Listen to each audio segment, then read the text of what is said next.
Fun રંગ news hello hi હું રવિ Barot fun રંગના ચાર સમાચારમાં આપનું સ્વાગત કરું છું. વિદેશના મહત્વના સમાચાર. મોદીએ પુતિનને કહ્યું, યુદ્ધ કોઈ ઉકેલ નથી, શાંતિ માટે વાતચીત જરૂરી. પુતિને કહ્યું, તમારા પ્રયાસોનું સન્માન છે.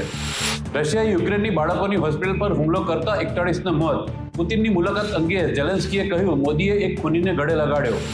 મ્યાનમારમાં લશ્કરી શાસનની સામે લડી રહેલા બળવાખોર જૂથે એરપોર્ટ પર કબજો કર્યો.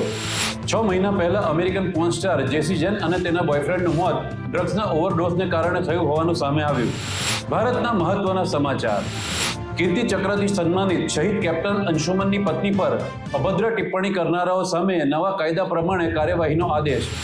દિલ્હીમાં ઇન્ટરનેશનલ ઓર્ગન ટ્રાન્સપ્લાન્ટ રેકેટનો પર્દાફાશ થયો.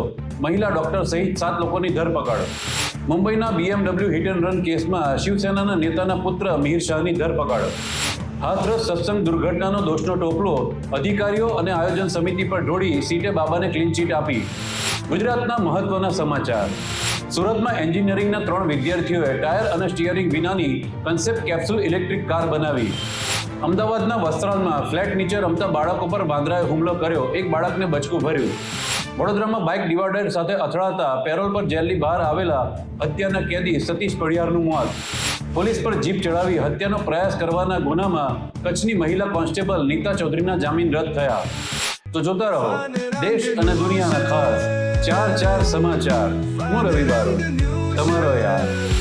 આગળનું તો ખબર જ છે ને. રંગ ન્યૂઝ પછી મજા કરો ને યાર.